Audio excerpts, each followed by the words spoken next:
अब मैं आमंत्रित करती हूँ उस वैज्ञानिक चेतना को जिन्होंने विश्व पटल पर भारतीय कृषि का लोहा मनवाया है। Padma Bhushan doctor R.S. परोदा जी को। आप ग्लोबल एग्रीकल्चर साइंस में एक बड़ा नाम है और ICAR के आप DG रह चुके हैं। सर बहुत बहुत स्वागत है, बहुत जोरदार तालियों से एक बार फिर से स्वागत कीजिए। धन्यवाद। मंच पर उपस्थित महानुभाव, सभी उपस्थित भाइयों और बहनों, बड़ी खुशी की बात है कि आज हम यहाँ रूरल वॉइस की 5वीं सालगिरह पर एकत्रित हुए हैं और ये एक बहुत, मैं समझता हूँ कि अच्छा कदम जो हरवीर जी ने उठाया। जब हमने टास्क बनाई थी तो यही विचार था कि how to link science to society. तो science to society through policy advocacy, public awareness and partnership. पर महसूस ये हुआ कि एक माध्यम की आवश्यकता है जो किसानों तक पहुंच सके और जो कुछ पॉलिसी के इश्यूज़ हैं, जो कुछ नई बातें होनी चाहिए, नवाचार होना चाहिए, किसान को सक्षम करने के लिए क्या किया जाना चाहिए, उसके लिए उस टाइम हरवीर सिंह जी सोच रहे थे कि क्या किया जाए। ये प्रिंट मीडिया से आए थे और नई शुरुआत करना चाहते थे और हमने कहा कि ऐसी शुरुआत कीजिए जिससे आप किसानों से ज़्यादा जुड़ सकें। और किसानों की अगर आज बात देखी जाए तो मैं हरियाणा किसान आयोग का अध्यक्ष रहा और हरित क्रांति के किसान थे। उन सबसे बुला के पूछा कि भाई आपको क्या चाहिए। कहते हैं जी हमें ना सब्सिडी चाहिए, हमें तो अच्छा ज्ञान चाहिए। और ज्ञान भी वो नहीं कि जो आप हमें कहो, हमें दिखा दो।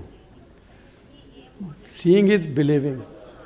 और नई बात क्या है, वो नहीं कि जो हम कर रहे हैं वही, जैसा अभी जो है हमारे रमेश चंद्र जी ने कहा कि वही ना करते रहें जो हम करते आए हैं, पर कोई नई बात उसमें हो तो विविधीकरण हो, आधुनिकीकरण हो और नए जितने भी आविष्कार हो रहे हैं उनको किसानों तक कैसे पहुंचाया जाए। तो हरित क्रांति भी एक इनोवेशन लेड थी। नए बीज आए, उसके लिए किसानों ने मिलके बड़ा योगदान दिया। सरकार की पॉलिसीज़ अच्छी रहीं। तो जब सब चीज़ों का समावेश होता है तो चाहे कितनी भी आपदा हो उसमें हम आगे बढ़ सकते हैं। तो हम कहते तो आए हैं कि भारत एक कृषि प्रधान देश है और अभी भी है, क्योंकि करीब 50% पॉपुलेशन डिपेंडेंट है कृषि के ऊपर और या मतलब लिंक्ड जितने भी और एक्टिविटीज़ हैं उस पर। तो पर हमने कभी कृषक को प्रधान नहीं बनाया और ये एक बात बहुत ज़रूरी है जिसके ऊपर विचार करने की आवश्यकता है। सरकार ने सोच शुरू की है। मंत्रालय का नाम भी जो है वो मिनिस्ट्री ऑफ एग्रीकल्चर के साथ फार्मर्स वेलफेयर जोड़ा है। तो कम से कम एक शुरुआत तो हुई, किसान के बारे में कुछ शायद सोचा जाए। उसके साथ साथ दूनी इनकम की बात हुई, जो नीतियों में बातें ला रहे हैं, रमेश जी ला रहे हैं और बार बार कह रहे हैं कि अब हमें जो है वही बातें नहीं करनी चाहिए। तो ग्लोबल लेवल पे भी हमने जब कॉन्फ्रेंसेस की तो ये बात उभर के आई कि एक तो स्मॉल होल्डर फार्मर्स की दुविधाओं को आगे रख करके जो भी सोच या जो है आगे रिसर्च होती है उसके बारे में सोचा जाए। और दूसरा कि ये क्रॉप एंड कमोडिटी के साथ जो काम कर रहे हैं उसको हटा करके अब फार्मिंग सिस्टम की तरफ लाया जाए। तो इनकम तभी बढ़ेगी, आत्मनिर्भरता तभी आएगी जब मेरे पास में दूध भी हो, मेरे पास में जो है चारा भी हो, मेरे पास में फसलें खाने के लिए भी हों, और अब वो संभावना आ गई है कि सिर्फ पैदा ही नहीं किसान को करना है, किसान को जो है अब अपने आप को बाज़ार से भी जुड़ना है।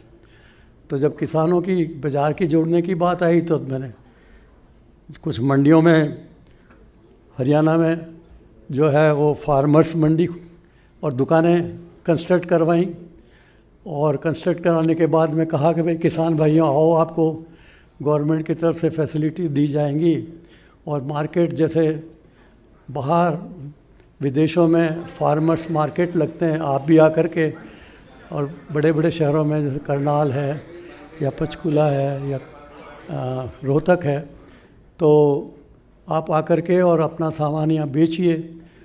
तो किसान लोग आगे आए ही नहीं, तो उनको बुला के पूछा क्या बात है, कहते हैं साहब पैदा करना तो आता है, बेचना नहीं आता। बेचने के लिए हमारे बच्चों को सक्षम कराइए, तराजू हाथ में कैसे ली जाती है, भाव कैसे तोला जाता है, और तो हमें अब बाज़ार से जुड़ने के लिए एक ये भी है कि युवाओं को आगे लाने की आवश्यकता होगा, चाहे वो युवतियाँ हों चाहे युवा हों, और युवाओं का योगदान बहुत है। फिर किसानों से कहा और आपकी क्या प्रॉब्लम है, कहती है हमारे बच्चों का खेती में रुझान नहीं है, तो इनको खेती में कैसे रखें, ये एक हमारी बड़ी समस्या है। आगे कौन खेती करेगा? तो अगर हम कह रहे हैं कि किसान को आत्मनिर्भर करना है, तो जब बच्चों से बात की तो कहते हैं जी खेती तो हम कर लेंगे, पर साहब ये बताओ कि हम अपने बच्चों को उसी स्कूल में भेज पाएंगे जिसमें आपके बच्चे पढ़ते हैं? तो प्रश्न ये है कि इश्यूज़ हैं, और किसान को आत्मनिर्भर करने के लिए एक तो मिडल मैन उनकी जो है एक्सप्लॉयटेशन करता है मंडियों में। तो हमने कहा भाई ये APMC एक्ट है, इसको ज़रा थोड़ा ओपन करो ताकि एटलीस्ट हॉर्टिकल्चर क्रॉप्स तो जो है वो कहीं भी किसान बेच सकता है, वो मंडी में ही जाके क्यों, ये ऐसा क्यों कानून है? या फिर ये जो पहले के कानून थे कि इसेंशियल कमोडिटी एक्ट, तो अगर आपके पास में ज़्यादा हो गया तो आप जो है उसको कहीं और बेच नहीं सकते। तो ये पुराने टाइम के थे जब हमारे पास में अनाज नहीं था, बाहर से मंगाते थे, और अनाज भी खरीदने का समय नहीं था। वो मेरा टाइम था जब मैं PhD कर रहा था। आज हम 20 मिलियन से 30 मिलियन टन का अनाज, चाहे गेहूँ और चावल बाहर भेजते हैं, और करीब करीब 55 बिलियन $US की एक्सपोर्ट इंडिया कर रही है। हमारी क्षमता है कि हम आत्मनिर्भर तो हो ही गए हैं। मैं समझता हूँ कि जिसमें भी आप देखो, चाहे आप दूध के साइड में देखिए, चाहे आप मछली उत्पादन में देखिए, चाहे आप फलों और सब्जियों में देखिए, हम नंबर 1, नंबर 2, नंबर 1, नंबर 2 हर जगह हैं। पर अगर हमारे पास इतना बड़ा मार्केट खुद का नहीं होता और हम कंज्यूम खुद नहीं करते तो क्या होता? न्यूजीलैंड, ब्राज़ील, अर्जेंटीना, ऑस्ट्रेलिया, वो जो प्रोड्यूस कर रहे हैं वो अगर एक्सपोर्ट नहीं करें तो वो सर्वाइव नहीं कर सकते। तो उनकी सर्वाइवल, चाहे वो अमेरिका के भी फार्मर हैं, एक्सपोर्ट नहीं कर पाएँ तो सर्वाइव नहीं कर सकते। तो हमें अब देखना होगा कि एक तो उनके लिए जो है, जो ग्लोबलाइजेशन है उसमें मार्केट को ओपन कैसे किया जाए, क्या पॉलिसीज़ हों, और पॉलिसी का मैं समझता हूँ बड़ा योगदान है। जहाँ रमेश चंद जी नीति आयोग में कार्य करते हैं, पॉलिसी नहीं होती तो ग्रीन रिवॉल्यूशन नहीं हुआ होता, पॉलिसी नहीं होती तो वाइट रिवॉल्यूशन नहीं होता, और अगर एक्सपोर्ट को प्रमोट नहीं किया जाता तो हमारा ब्लू रिवॉल्यूशन भी नहीं होता। तो ब्लू रिवॉल्यूशन जो है वो भी बाहर, आज हम 7 से 8 बिलियन $US का जो है वो बाहर एक्सपोर्ट करते हैं। तो कहने की बात यह है कि किसान के अंदर क्षमता है, किसान को और सक्षम करने की आवश्यकता है, और तकनीकियों की आवश्यकता है। तकनीकियों में हमारा जो नेशनल एग्रीकल्चर रिसर्च सिस्टम है बहुत सुदृढ़ है।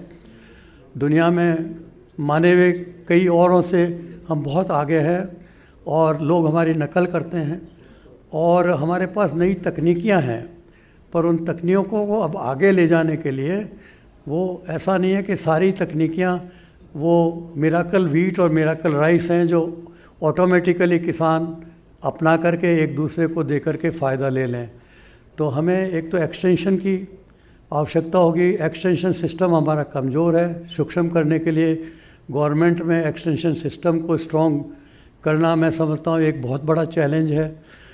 गवर्नमेंट में कोऑर्डिनेशन कन्वर्जेंस की बड़ी प्रॉब्लम है। बहुत कुछ हम दे रहे हैं पर आपस में मिल के काम करने वाली बात, चाहे वो विद इन ICR भी है तो एक इंस्टीट्यूट दूसरे इंस्टीट्यूट से मिल कर के कार्य नहीं करता, तो साइलोज़ में सब काम कर रहे हैं।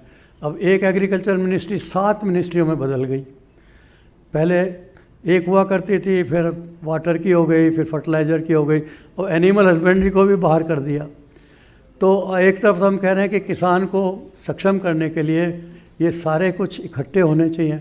तो पॉलिसी की जहाँ बात आती है तो मैं आज की बात नहीं कर रहा, जब मैंने ICR को संभाला था उस समय हमने पहला कदम लिया था कि भारत की एक जो है कृषि की पॉलिसी होनी चाहिए। पहली पॉलिसी भारत की हमने उस टाइम पुटअप की थी पार्लियामेंट में और वो 2095 से लेकर के 5 साल तक उसका डिस्कशन होता रहा और 2001 में अप्रूव हुई। स्वामीनाथन साहब ने बाद में अपनी रिपोर्ट दी तो उन्होंने कहा कि फार्मर्स के लिए भी एक पॉलिसी होनी चाहिए। अब वो पार्लियामेंट से अप्रूव नहीं हुई पर उन्होंने कहा सुझाव रहा वो 2007 का, तो एक फार्मर्स पॉलिसी भी रही।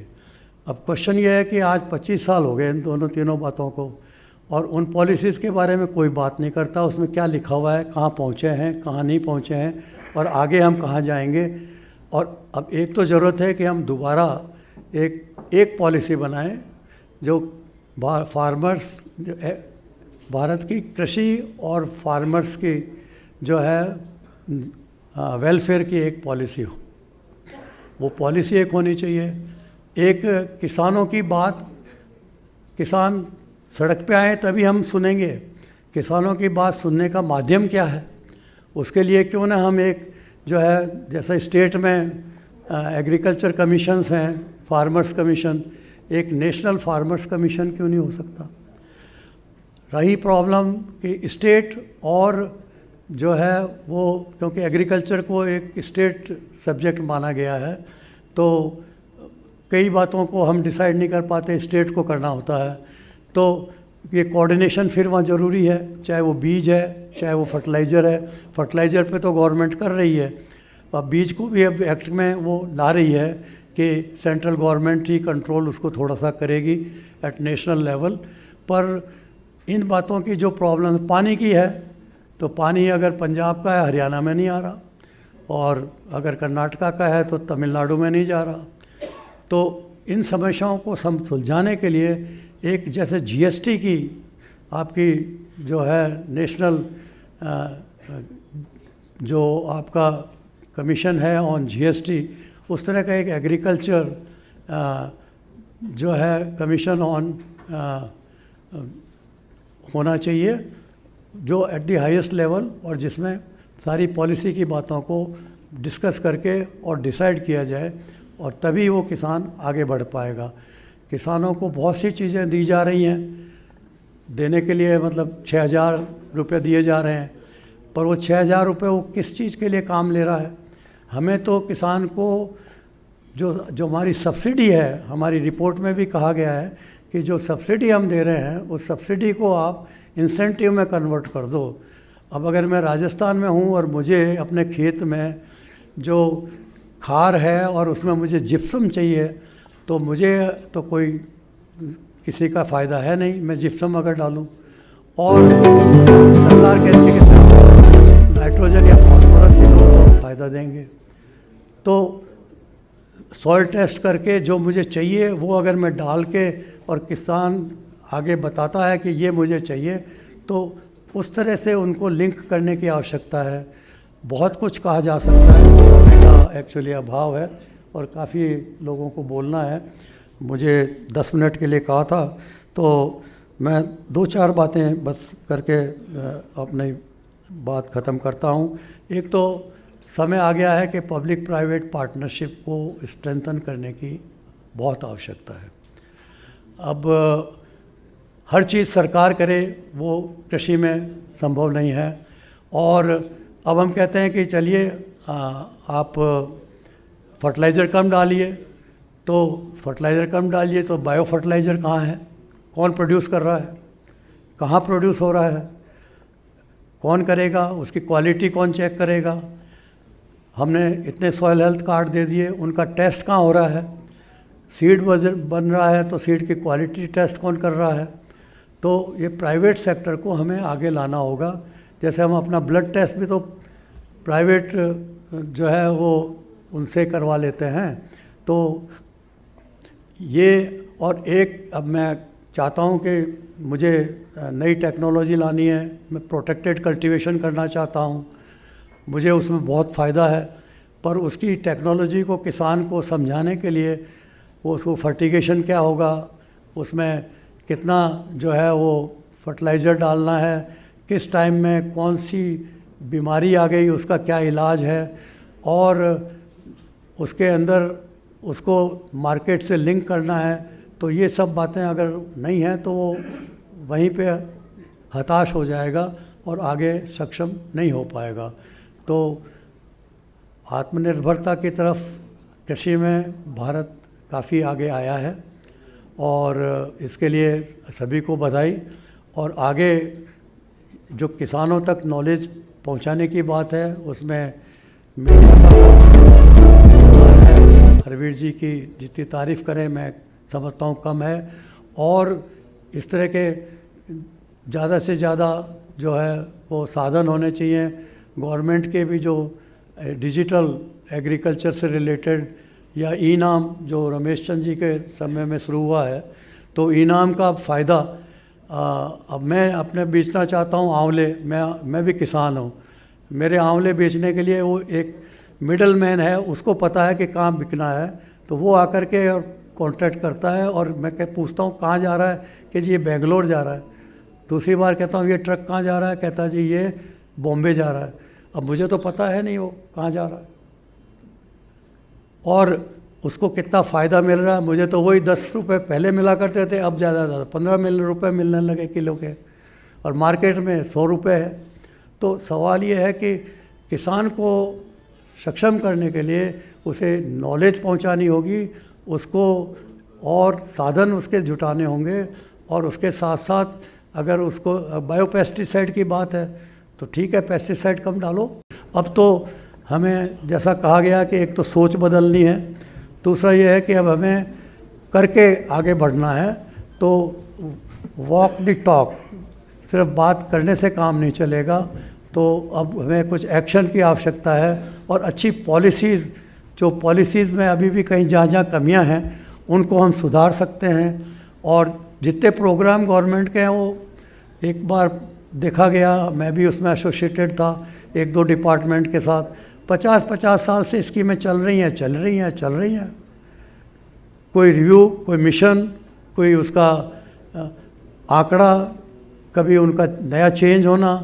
तो ये एक ढांचा जो है हमें अपना माइंडसेट को गवर्नमेंट में भी बदलने की आवश्यकता होगी, और साथ साथ जो किसानों को भी आगे आना होगा, चाहे वो अपना सेल्फ हेल्प ग्रुप हो, फार्मर्स प्रोड्यूसर ऑर्गेनाइजेशंस हो, सपोर्ट मिल रहा है, पर वो सपोर्ट का फ़ायदा तभी हो पाएगा जब उन्हें सब चीज़ों का पता हो, और उन चीज़ों का पता कई किसानों को है ही नहीं कि क्या क्या उनकी सुविधाएं जो सरकार की स्कीमों में है वो उनको पता ही नहीं है। और उसको एकत्रित करके पहुंचाने के लिए हरवीर जी, मैं तो कहूँगा कि आप ये भी एक बीड़ा उठाइए कि कौन कौन सी स्कीमें हैं, किस किस का फ़ायदा है, किस किस से मिलने की ज़रूरत है, किसका टेलीफोन नंबर खड़खड़ाया जाए, और कहाँ से वो सुविधाएं और उसको ज्ञान को लिया जाए, किसानों को इन बातों का भी ज्ञान नहीं है। मैं हरियाणा का अपना एक्सपीरियंस बता रहा हूँ। और हमें 6 महीने लगे थे कि क्या क्या स्कीम है। उसकी एक बुकलेट निकाली, उस बुकलेट को निकाली तो वो हर 6ठे महीने फिर पुरानी हो जाती है, तो उसको भी रिन्यू करना पड़ता है, क्योंकि आदमी ट्रांसफ़र हो गया, स्कीम बदल गई, स्कीम में बदलाव आ गया। तो ये एक बहुत आदान प्रदान और आपस में योगदान होने की आवश्यकता है। उसके लिए मीडिया का बहुत रोल रहेगा। और रूरल वॉइस को मेरी तरफ से बहुत बहुत शुभकामनाएं, बधाई। और मैं शुरू से इनको देखता आ रहा हूँ, जुड़ा हुआ हूँ, और मुझे बहुत खुशी है कि ये कमिटेड हैं। और ऐसे प्लेटफॉर्म को न्यूट्रल होने की बहुत आवश्यकता है। ये नहीं कि मैं इनके कहे कह रहा हूँ, इनके कहे कह रहा हूँ। मैं भी टास्क चला रहा हूँ, तो टास्क में मेरे साथ कई जुड़े हुए हैं, पर बात वही करते हैं हम जो सही है, जो देश के हित की है। सपोर्ट तो सभी को चाहिए। अब यहाँ कह दो कि ये बायर दे रहे होंगे पैसा या ये धानुका जी दे रहे होंगे तो आप बात उनकी कर रहे हो, ऐसी बात नहीं है। पर चाहिए वो, उसके बिना आप लोगों को बुलाना मुश्किल है।